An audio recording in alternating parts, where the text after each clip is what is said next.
நிகழ்விற்கு தலைமையேற்றிருக்கிற எங்களின் பேராசிரியர் ஐயா மின்னூர் சீனிவாசன் அவர்களே, அருமை நண்பர் தஞ்சை கூத்தரசன் அவர்களே, ஐயா பக்தவச்சலம் அவர்களே, முதல் நூலை வாங்கி கொண்டிருக்கிற மாம்பலம் சந்திரசேகர் அவர்களே, மேடையிலே அமர்ந்திருக்கிற சந்திரபாபு அவர்களே, இந்த நூலை ஆக்கி தந்திருக்கிற வேணு குணசேகரன் அவர்களே, பெயர் சொல்லி அழைக்கத்தக்க அளவில் பெரும் திரளாய் கூடியிருக்கிற பெரியோர்களே, உங்கள் அனைவருக்கும் என் அன்பு வணக்கம். எவ்வளவு நேரம் நான் பேசலாம் என்று கேட்டபோது வெளியில் மழை பெய்கிறது,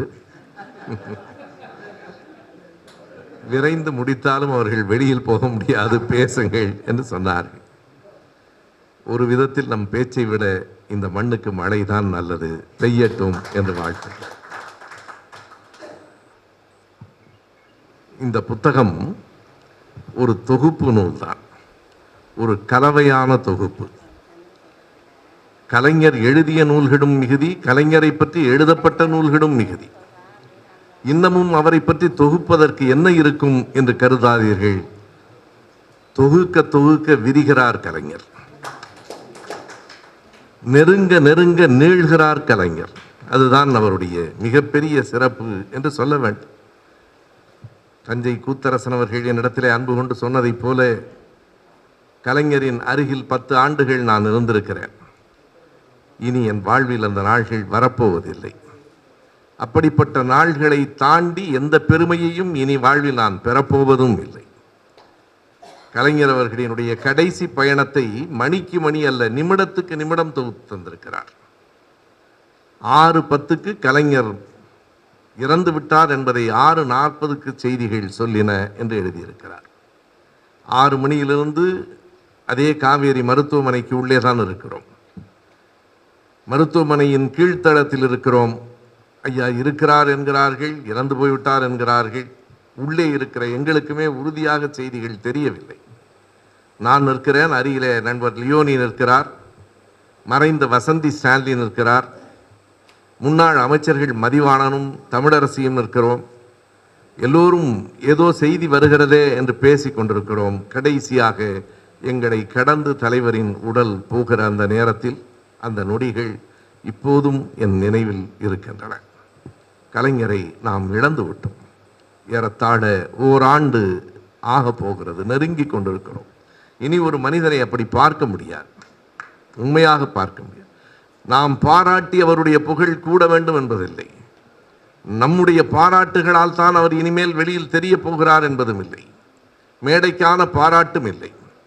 அவரை போல பன்முக திறமை வாய்ந்த ஒரு பேராற்றல் வாய்ந்த ஒரு மனிதனை பார்க்க முடியாது. அவரை பற்றிய பல செய்திகளை இந்த புத்தகத்தினுடைய ஒற்றை சிறப்பு என்ன தெரியுமா? வேணு குணசேகரனின் உழைப்பு. வேணு குணசேகரனின் உழைப்பு. உழைப்பாளிக்கு உங்கள் உழைப்பால் தானே நீங்கள் காணிக்கை செலுத்த முடியும்.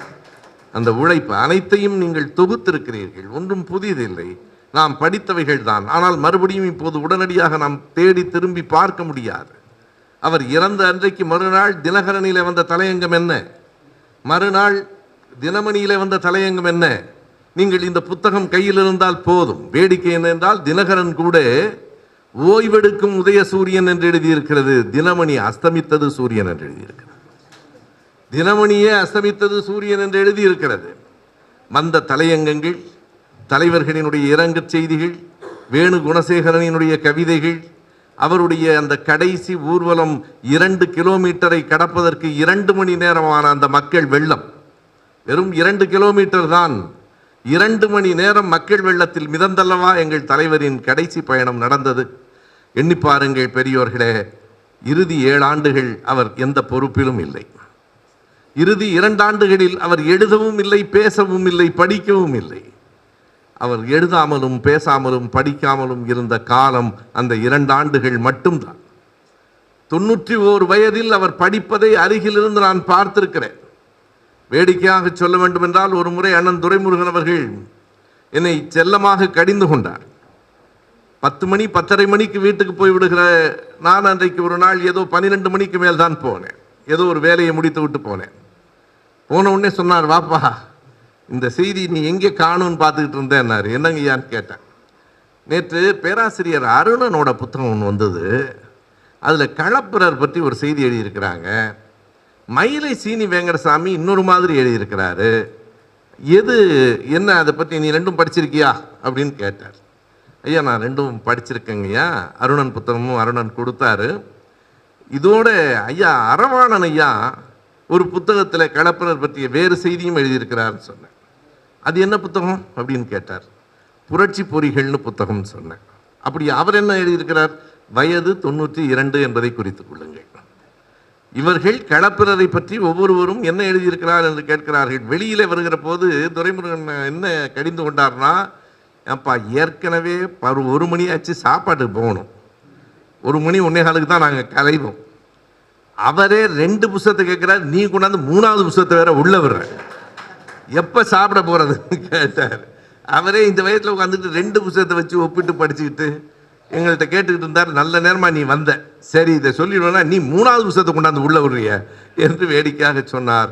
92 வயதிலும் படித்தவர், தானே எழுதியவர். அண்ணன் அவ்வை நடராஜன் அவர்கள் சொன்னதை நான் சில கூட்டங்களிலும் சொல்லியிருக்கிறேன். அவர் சொல்லுகிறார், தோளெல்லாம் வலி கலைஞருக்கு, ஏன் நீங்களே எழுதிட்டு இருக்கிறீங்க, ஏதாவது டிக்டேட் பண்ணக்கூடாதா என்று கேட்டபோது கலைஞர் சிரித்து கொண்டே சொன்னார், நான் டிக்டேட்டர் இல்லையப்பான்னார். உடனடியாக சொன்ன விடை, அதாவது அந்த விடைகளை அவர் சிந்திக்க கூட இல்லை, உடனடியாக சொன்னார். பல செய்திகளை வேணுகுணசேகரன் குறித்திருக்கிறார். சட்டமன்றத்தில் எதிர்க்கட்சி தலைவராக இருந்த ஹண்டே அவர்களுக்கும் கலைஞருக்கும் தான் அடிக்கடி மோதல் வரும். அப்போது கலைஞர் என்ன சொன்னார் என்று ஒரு குறிப்பு இருக்கிறது. இவர் அமர்ந்திருக்கிற வரைக்கும் தான் ஹண்டே, எழுந்து விட்டால் சண்டேனார். எழுந்தாலே சண்டை தான், உட்கார்ந்து இருக்கிற வரைக்கும் தான் ஏன் ஹண்டேனார். அவர்தான் அந்த திருச்செந்தூர் வேல் பற்றி சொன்னவர். நீங்கள் நடந்து போன போது ஹண்டே தான் சொல்லுகிறார், நீங்கள் மதுரையிலிருந்து திருச்செந்தூருக்கு நெடும் பயணம் நடத்திய போது தன்னை நோக்கி ஒரு நாஸ்திகன் வருகிறான் என்று பயந்து திருச்செந்தூர் கோயிலை விட்டு குமரனே வெளியில் போய்விட்டான். கலைஞர் உடனே எழுந்து கேட்கிறார், அப்படியா, இதுவரையில் வேல் மட்டும்தான் காணவில்லை என்று நினைத்தேன், முருகன் சிலையையும் காணவில்லையா என்று கேட்டார். உங்களுக்கு நீங்கள் அளித்த சட்டமன்ற விடைகளில் பேசிய பேச்சுகளில் உங்களுக்கு பிடித்தது எது என்று கேட்கிற போது கலைஞர் சொல்லி இருக்கிறார். வேணுகுணசேகரன் அதை பதிவு செய்திருக்கிறார். சின்ன சின்ன செய்திகள். நான் தஞ்சை கூத்தரசன் அவர்கள் நீதிமன்றத்தில் நடந்த அந்த விவாதங்களை தொட்டு சொன்னார். அது உள்ளே அப்படியே அந்த விவாதங்கள் இருக்கின்றன. அதற்கு வேணுகுணசேகரன் கொடுத்திருக்கிற தலைப்பு தான் மிக அருமையான தலைப்பு. என்ன கொடுத்திருக்கிறார் என்றால், கலைஞரின் இறுதி கோர்ட்டு சீன் என்று கொடுத்திருக்கிறார். எத்தனை நீதிமன்ற காட்சிகளை எங்கள் கலைஞரின் பேனா எழுதியிருக்கிறது. இது அவருக்காக, அவரால் எழுதப்பட்டதல்ல, அவருக்காக எழுதப்பட்ட இறுதி நீதிமன்ற காட்சி. அந்த காட்சியின் தீர்ப்பு வருகிற போது ராஜாஜி ஹாலில் இருக்கிறார். இன்றைக்கு தலைவராக இருக்கிற நம்முடைய தளபதி அவர்கள் குலுங்கி அழுத காட்சி, அதை பார்த்து தொண்டர்கள் அத்தனை பேரும் அழுத காட்சி அப்படியே நெஞ்சில் நிற்கிறது. தளபதி எழுதியிருந்தார், தலைவரே தலைவரே என்றுதான் நான் சொல்லி பழகி இருக்கிறேன். இன்று ஒரு நாள் ஒரே ஒரு முறை அப்பா என்று அழைத்துக் கொள்ளட்டுமா என்று கேட்ட அந்த கேள்வி. அடுத்த நாள் முரசொலியில் என்னுடைய கவிதை வந்திருக்கிறது, அப்பா என்று அழைத்தீர்களா தளபதி என்று நான் எழுதியிருந்தேன். ஒரே ஒரு முறையாவது அப்பா என்று அழைத்தீர்களா தளபதி என்று எழுதியிருந்தேன்.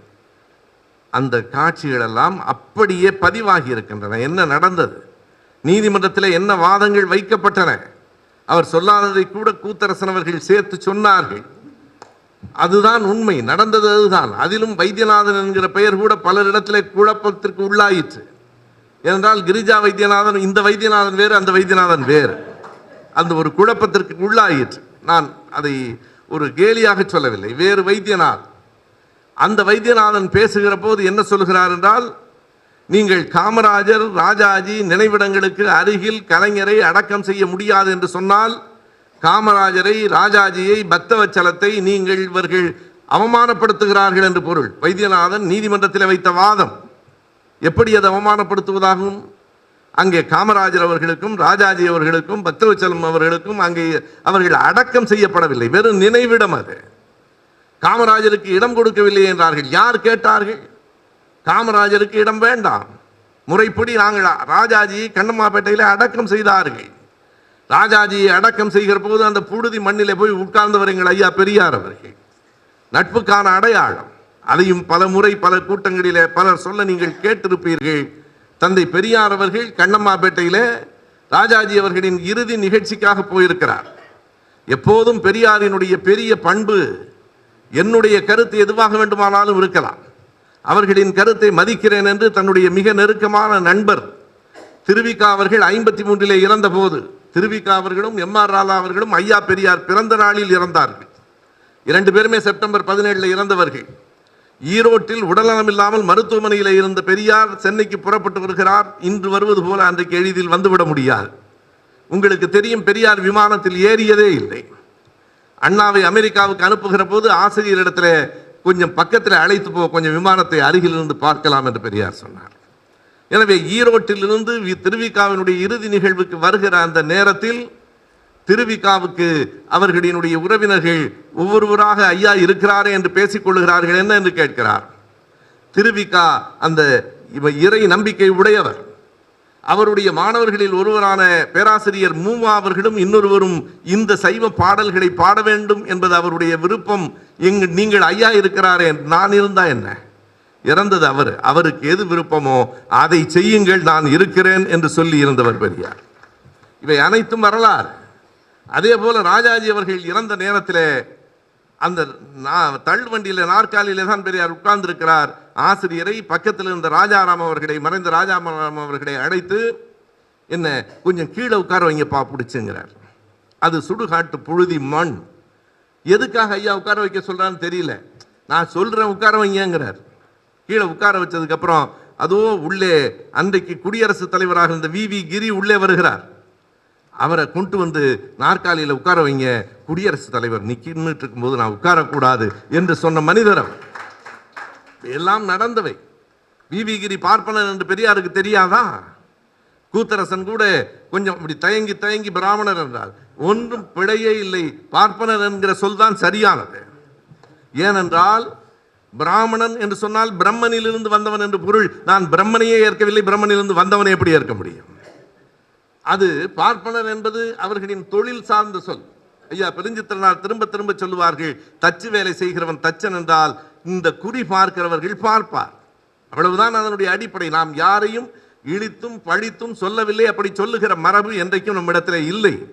பார்ப்பான் என்கிற சொல் கண்ணிய குறைவான சொல் என்றால் பார்ப்பன மகனே பார்ப்பன மகனே என்று கபிலர் பாடியிருப்பார். பார்ப்பனியம் என்பதில் எந்த விதமான பிழையும் இல்லை. அதுதான் அவர்களுடைய பெயர். வி கிரி யார் என்று பெரியாருக்கு தெரியும். ஆனால் குடியரசுத் தலைவர் என்பதற்காக அமர வைத்தார். எதற்கு சொல்லுகிறேன் என்றால், ஒவ்வொரு கட்டத்திலேயும் கலைஞனுடைய அந்த கடைசியாக காமராஜரை, ராஜாஜியை இவர் அவமதிக்கிறார்களா என்று கேட்டபோது அங்கே அவர்கள் அடக்கம் செய்யப்படவில்லை, அங்கே நினைவிடம் தான் இருக்கிறது. அண்ணா அவர்களுக்கு மிகச் சரியாக கூத்தரசன் சொன்னார், 1988 இது அடக்கம் செய்வதற்கான பகுதி என்று மாநகராட்சியின் ஆணை இருக்கிறது என்று வில்சன் சொன்னார். வில்சன் மட்டுமில்லை நண்பர்களே, அண்ணன் சண்முகம் அவர்களும் மிகச் சரியான தேர்வாக இன்றைக்கு தேர்ந்தெடுக்கப்பட்டிருக்கிறார்கள். தொழிற்சங்கத்தில் திமுக கழகத்தை இந்தியா வரைக்கும் கொண்டு சென்றவர் அண்ணன் சண்முகம் அவர்கள். சண்முகமும் வில்சனும் மிகச்சரியான தேர்வாக கொண்டு போயிருக்கிறார்கள். நான் அரசியல் பேசாமல் இருக்க முடியாது. தலைப்பே அரசியல், பிறகு எப்படி நான் பேசாமல்? கலைஞரை பற்றிய புத்தகத்தில் நான் வேறு என்ன பேச முடியும்? எனவே ஐயா மின்னூரார் அவர்கள் சொன்னது போல கலைஞரை விட்டுவிட்டு வரலாறு எழுத முடியுமா, அரசியல் வரலாற்றை என்று கேட்டார். அரசியல் வரலாற்றை மட்டுமல்ல, தமிழ்நாட்டின் கலை இலக்கிய திரைப்பட வரலாற்றை கூட அவரை விட்டுவிட்டு எழுத முடியாது. அவர் இல்லாமல் எதையும் எழுத முடியாது. மிக சின்ன சின்ன சம்பவங்களை அவர் எழுதியிருக்கிறார். 2 செய்திகளை நான் சொல்லுகிறேன். அடிக்கடி சொல்லப்படாத செய்தி தேடி எடுத்திருக்கிறார். சாய்பாபாவும் கலைஞரும் சந்தித்தது. சாய்பாபா கலைஞரின் வீட்டுக்கு வந்த அந்த நிகழ்ச்சி இருக்கிறதே 2007 ஆண்டு, மிக முதன்மையான. சாய்பாபா வருகிற போது இது சாய்பாபாவுக்கு கெட்ட பேரா கலைஞருக்கு கெட்ட பேரா என்கிற விவாதம் இருக்கிறது. சவுகார் ஜானகி, நடிகை சவுகார் ஜானகி அவர்கள் இப்போதும் இருக்கிறார். அவர் குறித்திருக்கிறார். அதையும் வேணுகுணசேகரன் எழுதியிருக்கிறார். சாய்பாபா சொல்லுகிறார் ஓட்டுநரிடத்தில், நேரடியாக கோபாலபுரத்துக்கு கலைஞர் வீட்டுக்கு போ. ஓட்டுநர் உட்பட உள்ளே இருந்தவர்கள் கேட்கிறார்கள், அவர் நாத்திகராயிற்றே, நீ அங்கே போ சொல்லுகிறேன். அங்கே போனதற்கு பிறகு கலைஞரிடத்தில் சாய்பாபா வந்திருக்கிறாரே என்கிற சந்தேகம் வருகிறது. 2 பேருக்கும் ஒரு புரிதல் இருக்கிறது. என்ன புரிதல் என்பதை நான் சொல்ல வேண்டும். போனதற்கு பிறகு கலைஞரிடத்தில் ஊடகவியலாளர்கள் கேள்வி கேட்கிறார்கள், ஆன்மீகம் பேசினீர்களா என்று. கலைஞர் விடை சொல்லுகிறார், அவர் என்னிடம் ஆன்மீகம் பேசவும் இல்லை, நான் அவரிடம் அரசியல் பேசவும் இல்லை. அடுத்த வரி மிக முதன்மையானது. அவர் என்னிடம் ஆன்மீகம் பேசவும் இல்லை, நான் அவரிடம் அரசியல் பேசவும் இல்லை, இரண்டு பேரும் தமிழ் பேசினோம். ஏன் சொல்லுகிறேன் என்றால், சத்யபாமா நல்ல தமிழ் பேசுகிறார் என்பதற்காக சொல்லுகிறார். கண்டலேறு அணையிலே இருந்து பூண்டி நீர்த்தேக்கம் வரைக்கும் இந்த தமிழ்நாட்டுக்கு தண்ணீர் வருவதற்கான பாதையை 200 கோடி ரூபாய் செலவில் செப்பனிட்டு கொடுத்தது சாய்பாபா அறக்கட்டளை என்பதால் நான் நன்றி சொல்ல கடமைப்பட்டிருக்கிறேன் என்றார். இந்த நாட்டின் முதலமைச்சர் நான். இந்த நாட்டு மக்களுக்கு யார் எந்த நன்மையை செய்திருந்தாலும் நன்றி சொல்ல நான் கடமைப்பட்டிருக்கிறேன். இதில் நாத்தியம் எங்கே வந்தது, ஆத்தியம் எங்கே வந்தது? மக்களுக்கு தண்ணீர் வழங்குவது இல்லையா? அந்த அடிப்படையான அந்த குணம் பாருங்கள். தமிழ் பேசிய சாய்பாபாவை கூட இன்றைக்கு காணவில்லை, வடநாட்டு சாய்பாபாவை அழைத்து வந்து விட்டார்கள். எல்லாவற்றிலும் ஒரு கவனம் இருக்கிறது, எல்லாவற்றிலும் ஒரு நுண் அரசியல் இருக்கிறது என்று சொல்லுவேன். நண்பர் இக்லாஸ் என்னிடத்தில் கூட இருக்கிற போது சொல்லுவார், அப்படி சொல்லாதீர்கள், எல்லாவற்றிலும் ஒரு நூல் அரசியல் இருக்கிறது என்றார். அது வெறும் நுண் அரசியல் அல்ல, நூல் அரசியல் தான். நண்பர்களே, அப்படி சாய்பாபா அவர்களை சந்தித்த போதும் கூட இன்னொரு சம்பவம் நிகழ்ந்தது.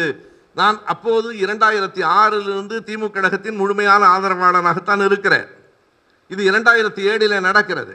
துரைமுருகன் அவர்கள் ஆதங்கப்பட்டு கொண்டார்கள், எல்லாருக்கும் மோதிரம் கொடுத்தாரு, பாபா எங்கனக்கு ஒன்று கொடுக்கலையே. நான் கூட்டத்திலேயே சொன்னேன், கொண்டு வந்ததைத்தானே அவர் கொடுக்க முடியும். அவர் எவ்வளவு கொண்டு வந்தாரோ அதானே கொடுக்க முடியும், சும்மா நீங்க உங்களுக்கு தரலன்னா எப்படி கொடுப்பாருன்னு சொன்னேன். சாய்பாபா தண்ணீர் அடித்ததற்காக நாம் நன்றி செலுத்துகிறோம், சாய்பாபாவின் மாய வித்தைகளை என்றைக்கும் நாம் ஏற்க மாட்டோம். அது வேறு. அந்த பார்வை ஏற்கிறவர்கள் ஏற்கட்டும், ஒரு பகுத்தறிவாளர்களால் ஏற்க முடியாது. இன்றைக்கு காலையிலே நான் ஒரு நிமிட செய்தியிலே ஒன்றை சொன்னேன். மனோகரா படத்திற்கு கதை வசனம் எழுத கலைஞர் முதலில் மறுத்து விட்டார். அந்த படம் முதலில் 36 வருகிறது. பம்மல் சம்பந்த முதலியாரினுடைய கதை அது. அவரே கதை வசனம் எழுதி 36 வந்த அந்த திரைப்படத்தை தான் மறுபடியும் 54 வருகிறது. அந்த திரைப்படம் KR ராமசாமி நடிப்பிசை புலவர் தான் நடிப்பதாக இருக்கிறது. கலைஞர் தான் பராசக்தியை பார்த்துவிட்டு இந்த பையன் நடிப்பானா இல்லையா என்று நீங்கள் பிறகு முடிவு செய்து கொள்ளுங்கள் என்கிறார். அதற்கு பிறகு மனோகராவிலே அவர் நடிக்கிற போதும் கலைஞர், இதற்கு என்னால் உரையாடல் எழுத முடியாது. என்ன காரணம்? இந்த கதையில பேய் பிசாசெல்லாம் வருகிறது, நான் எழுத மாட்டேன். பேய் பிசாசு வருகிற காரணத்தினாலேயே அந்த கதையை எழுத மாட்டேன், வருகிற வருமானம் எனக்கு தேவையில்லை என்று சொன்னார். பிறகு அவர்களே சொன்னார்கள், உங்கள் போக்கிற்கு நீங்கள் கதையை மாற்றிக்கொள்ளலாம். பிறகு அது பேய் அல்ல, அதிசய மருந்து கொடுக்கப்பட்டு உருவம் தெரியாமல் போய்விட்டது என்று அறிவியல் போல மாற்றி எழுதியவர் தலைவர் கலைஞர் அவர்கள். இதை யார் பாராட்டினார்கள் என்றால், பம்மல் சம்பந்த முதலியாரே பாராட்டினார். இந்த மாற்றம் நன்றாகத்தான் இருக்கிறது என்று சொன்னார். எனவே இந்த சின்ன சின்ன செய்திகளை எல்லாம் சத்யபாபா அவர்கள் பார்த்தது. அதுபோல இன்னொரு செய்தியை தொகுத்திருக்கிறார். இந்த புத்தகத்தினுடைய தொகுப்பு எப்படி இருக்கிறது என்றால், மிக பெரும்பான்மையாக கலைஞரினுடைய மரணத்துக்கு பிந்தியதாக இருக்கிறது. கலைஞருக்கு பிறகு அவரை பற்றி எழுதிய அறிஞர்கள், அவரை பற்றி எழுதிய ஏடுகள், அவரை பற்றி குணசேகரன் உட்பட முன்னும் பின்னுமாக எழுதிய கவிதைகள் எல்லாம் தொகுக்கப்பட்டிருக்கின்றன. அதில் மிக சின்ன சின்ன செய்திகள், அவர் கொடுத்த நேர்காணல்கள் என்று ஒரு பகுதி இருக்கிறது. மொத்தம் 13 பகுதிகளை இந்த புத்தகம் உள்ளடக்கி இருக்கிறது. அதில் ஒரு பகுதி கலைஞரின் நேர்காணல்கள். எப்போதும் கலைஞரை போல கேள்விகளுக்கு விடை சொல்லுகிற ஆற்றல் வேறு யாருக்கும் அத்தனை எளிதில் வந்து விடார். கூத்தரசன் நன்றாக அறிவார். தலைவர் அறிவாலயத்தில் இருந்து வெளியிலே வருகிற போது பத்திரிகையாளர்கள் சூழ்ந்து நிற்பார்கள். ஐயா ஐயா என்று அழைப்பார்கள். அங்கே இருக்கிற மற்றவர்களெல்லாம் இல்லை இல்லை ஐயா கிளம்புறாங்க அங்கே போது நிறுத்திட்டு வர சொல்லுப்பாங்க. வர சொல்லி என்னையான்னு கேட்பார். எந்த கேள்விக்கும் விடை சொல்லுவார். அதுபோல் அந்த நேர்காணல்களில் ஒரு பகுதி இருக்கிறது. நீங்கள் சட்டமன்றத்திலே உறுப்பினராக இருந்த காலத்தில், நீண்ட நெடிய காலகட்டம், உங்களினுடைய மனத்திற்கு மிகவும் மகிழ்ச்சியாக இருந்த தருணம் குறிப்பிட்டு சொல்ல வேண்டும் என்று நீங்கள் கருதுகிற தருணம் எதை சொல்லி இருக்கிறார் பாருங்கள். இது அதிகம் சொல்லப்படாத செய்தி. கலைஞர் சொல்லுகிறார், ஒரு நாள் நான் எதிர்க்கட்சி தலைவராகவும் நண்பர் எம்ஜிஆர் முதலமைச்சராகவும் இருக்கிற போது எம்ஜிஆர் என்னை தன்னுடைய அறைக்கு வருமாறு அழைத்தார். கொஞ்சம் அறைக்கு வந்துட்டு போங்கன்னு சொல்றார். அழைக்கிறார். சரி என்று இவரும் போனதற்கு பிறகு எம்ஜிஆர் சொல்லுகிறார், காமராஜர் படத்தை திறக்கப் போகிறோம். காமராஜர் படத்துக்கு கீழே என்ன எழுதலாம் என்று சொல்லுங்கள். கலைஞரிடம் கேட்கிறார். கலைஞர், நீங்கள் தான் முதலமைச்சர், எழுதுங்கள் என்கிறார். நான் தான் முதலமைச்சர், ஆனால் நான் நடிக்கும்போது கூட நீங்கள் எழுதித்தானே நான் நடித்தேன். எதற்கு குறிப்பிடுகிறேன் என்றால் இந்த நாகரிகமும் பண்பாடும் எங்கே போயிற்று? 1000 பகை இருக்கட்டும், ஒருவருக்கொருவர் நட்பும் நேசமும் இல்லை என்றால் நமக்குள் தனிப்பட்ட பகை என்ன இருக்கிறது? எந்த கட்சியாக இருந்தால் என்ன, தனிப்பட்ட பகை என்ன இருக்கிறது? இல கணேசன் அவர்களோடு கலைஞர் மிக இனிமையாக பேசுவார். தலைவர் உயிரோடு இருக்கிற போதே எத்தனை முறை அவர் இறந்து போய்விட்டார் என்று வதந்திகள் பரவின. நான் அருகில் இருந்திருக்கிறேன். காலையில் பதறி அடித்துக் கொண்டு போகிற போது ஐயா அந்த கட்டிடம் மேலே இருந்து கீழே இறங்கி வருகிறார். உனக்கும் சந்தேகம் வந்துருச்சான்னு கேட்டார். நேற்று சாயந்தரம் வரைக்கும் நீ என்னோட தானே இருந்த, உனக்குமா சந்தேகம் வந்துருச்சு? அந்த அளவுக்கு சந்தேகத்தை உருவாக்கி விட்டார்கள். வருகிற போது ஒருவர் பேசுகிறார். கலைஞர் கேட்கிறார், ஒன்றும் இல்லை நல்லா இருக்கேன், நீங்கள் ஒன்றும் அவசரப்பட்டு கவிதையெல்லாம் எழுதிடல இல்லை என்று கேட்கிறார். அவருக்கு இருக்கிற அந்த நகைச்சுவை மட்டுமல்ல, அது ஒரு குறும்பான செய்தி. அதற்கு பின்னால் இல கணேசன் அவர்கள் தொலைபேசியில் பேசுகிறார். சண்முகநாதன் அவர்கள் எடுத்து என்னிடத்தில் ஐயா கிட்ட சொல்லுங்க, இல கணேசன் பேசுகிறார். நான் கையில் தொலைபேசி வச்சுக்கிட்டு ஐயா இல கணேசன் பேசுகிறார். அப்படியா, கூட இல கணேசன் என்ன சொல்கிறார் என்றால், அவர் சொன்ன அந்த கலைஞர் சொன்ன விடையை பாருங்கள். இது மாதிரி அடிக்கடி வதந்தி வருவது ஒரு விதத்தில் வருத்தமாக இருந்தாலும் இப்படி வதந்தி வருவது நல்லதுதான். இருக்கிற போது அப்படி வதந்திகள் வருமானால் உங்கள் ஆயுள் நீடும். கலைஞர் சொன்னார், அதுவும் நல்லதில்லை என்றார். மிகச் சுருக்கமான விடை அதுதான். இறந்து போவதும் நல்லதில்லை, ஆயுள் நீண்டு கொண்டே போவதும் நல்லதில்லை. மரணம் கொடியது, மரணமில்லா வாழ்வு அதைவிட கொடியது. மரணமில்லா வாழ்வு அதைவிட கொடியது.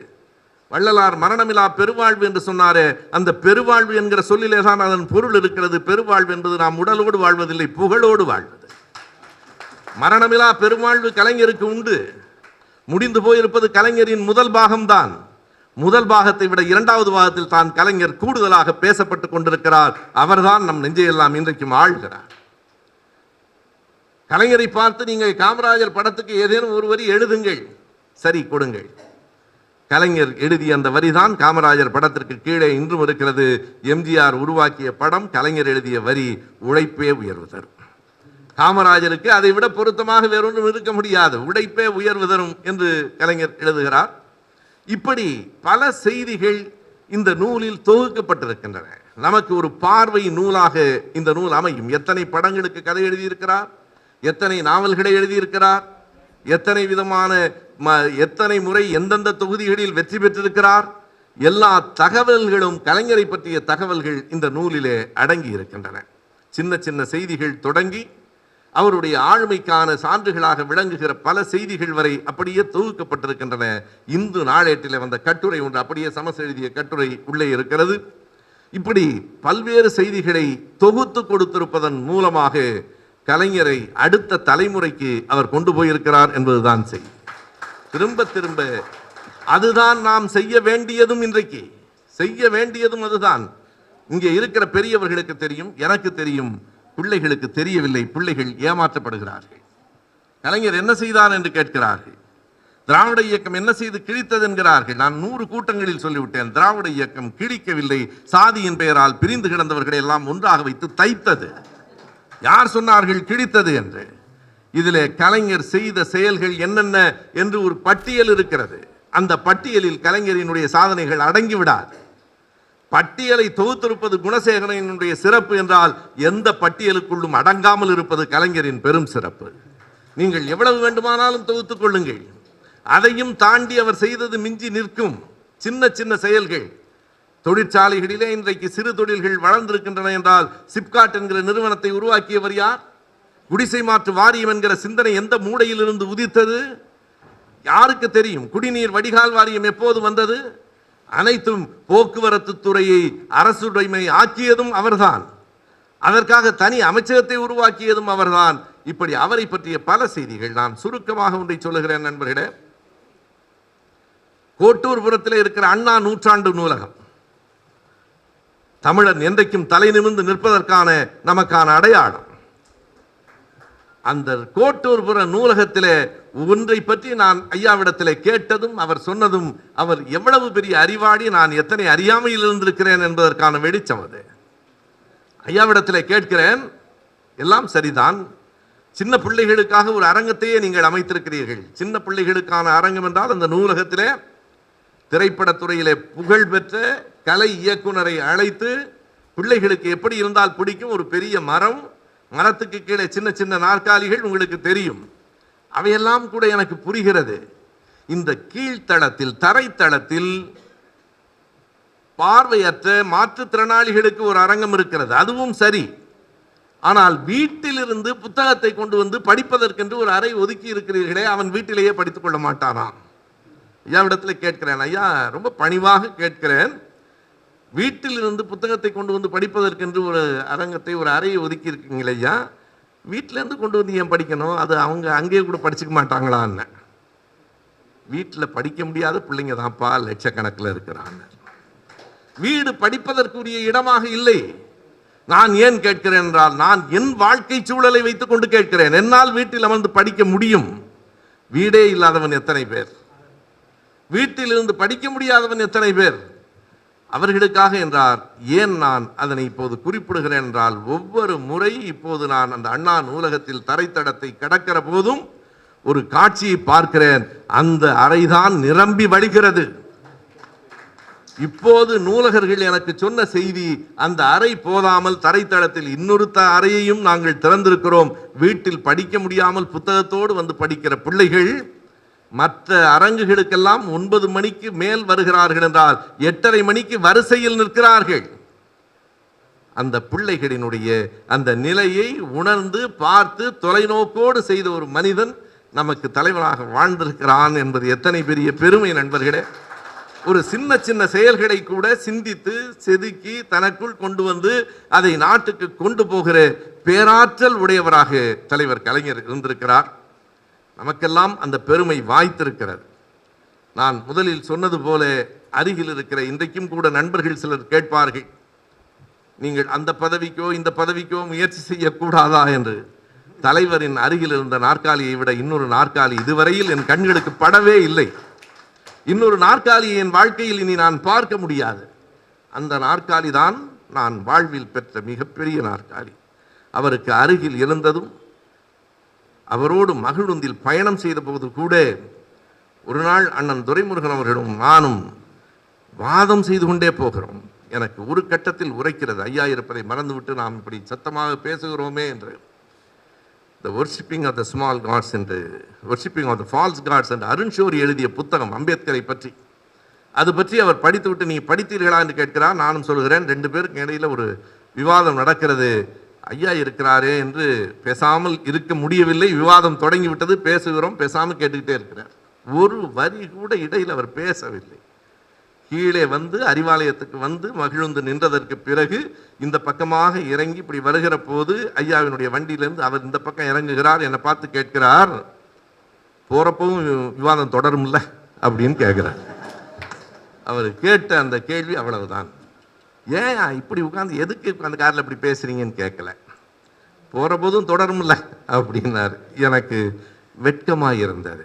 அவ்வளவு பெரிய மனிதன் விவாதத்தை கேட்டுக்கொண்டிருக்கிறான் என்பதை விட அறிவின் தேடல் வேறு என்னவாக இருக்க முடியும் நண்பர்? அறிவின் தேடல் அவரிடம் கடைசி வரையில் இருந்தது. எழுத முடியாமல், பேச முடியாமல், படிக்க முடியாமல், தொண்டையிலே குழாய் பொருத்தப்பட்ட நேரத்திலும் நான் அவரை பார்த்த அந்த நிமிடங்களும் என் நினைவிலே இருக்கின்றன. தளபதி அவர்கள்தான் சுபவி வந்திருக்கிறார் சத்தம் போட்டு சொல்லும்போது கிட்ட போனதுக்கப்புறம் நிமிர்ந்து பார்த்து அந்த சிரிப்பு, அவர் மறைந்த 1000 ஆண்டுகள் ஆனாலும் நான் சாகிற வரையில் என் நினைவில் இருக்கு. அருகில் போய் ஐயாவின் கையை பிடித்து கொண்ட போது தளபதி சொன்னார், காதுக்கு அருகில் போய் சொன்னால் தலைவருக்கு கேட்கும், ஏதேனும் ஒரு கவிதை சொல்லுங்கள். தலைவரின் கவிதையே நான் சொல்லுகிறேன். பழைய கவிதை, ஒரு இடைத்தேர்தலில் நாம் தோற்று போன போது அவர் எழுதிய கவிதை. மறைந்திருந்து ராமன் வாலியை கொன்றான். அந்த வரிகள் இப்போது எனக்கு நினைவில்லை. அவர் எழுதுவார், வென்றாலும் ராமன் துரோகி தானே, மறைந்திருந்து தானே, தோற்றாலும் வாலி வீரன் தானே என்று சொல்லுவார். அதை சொன்ன போது அவர் மறந்து கலகலல் என்று அவர் சிரித்த அந்த சிரிப்பு, அந்த பழைய கவிதை பல நேரங்களில் சொல்லுகிற போது, அதை இன்னும் நினைவு வச்சிருக்கியான்னு கேட்பார். துரைமுருகனை வந்து முழுசா அவர் எழுதின கவிதைகளை அப்படியே கலைஞர்கிட்ட சொல்லுவார். அதை ஒரு சின்ன குழந்தை போல மறுபடியும் கேட்பார். நான் நம்முடைய மாவட்ட செயலாளர் மாசு அவர்களிடம் பேசி கொண்டிருந்த போது கூட கலைஞரினுடைய உழைப்பு, கலைஞரினுடைய எழுத்தாற்றல் என்று பல தலைப்புகளை சொல்லி வேறு என்ன தலைப்பு கொடுக்கலாம் அப்படின்னு கேட்டார். கலைஞரின் சலிப்பின்மைன்னு உனக்கு கொடுங்கன்னு சொன்னார். அவருடைய மிகப்பெரிய வெற்றி அந்த சலிப்பின்மையிலே தான் அடங்கி இருக்கிறது. ஒரு சின்ன குழந்தையை இந்த மேஜையிலிருந்து கீழே குதிக்க கற்றுக் கொடுத்தால் மறுபடியும் அது மேலே ஏறும், கீழே குதிக்கும். 10வது முறை நமக்கு சலிக்கும். 100 முறை ஆனாலும் குழந்தைக்கு சலிக்காது. வயதாக ஆக சலிக்கிற மனம் மனிதர்களுக்குரியது. 92 வயதிலும் சலிக்காத மனம் தலைவருக்குரியது. அவருக்கு எதுவும் சலி. தலைவரை மேடையில் வைத்துக்கொண்டு பேசுகிற போது ஒரு முறை சொன்னேன், உங்களுக்கு அரசியல் சலிக்கவில்லை, திரைப்படம் சலிக்கவில்லை, இலக்கியம் சலிக்கவில்லை, வசைகள் சலிக்கவில்லை, பாராட்டும் சலிக்கவில்லை என்று. அதற்கும் சிரித்துக் கொண்டார். பாராட்டும் சலிக்கவில்லை என்று சொன்னேன். பாராட்டுகளையும் முழுமையாக உள்வாங்கி கேட்டுக்கொண்டிருக்கிற தலைவராக அவர்தான் இருந்தார். காலத்தை வென்ற கலைஞர் என்பது 100க்கு 100 உண்மையான தொடர். இன்னமும் காலத்தை அவர் வென்று நிற்பார். இந்த நல்ல நூலை ஆக்கி தந்ததற்காக வேணு குணசேகரன் அவர்களுக்கு அனைவர் சார்பிலும் நன்றி. வாய்ப்புக்கும் நன்றி. வணக்கம்.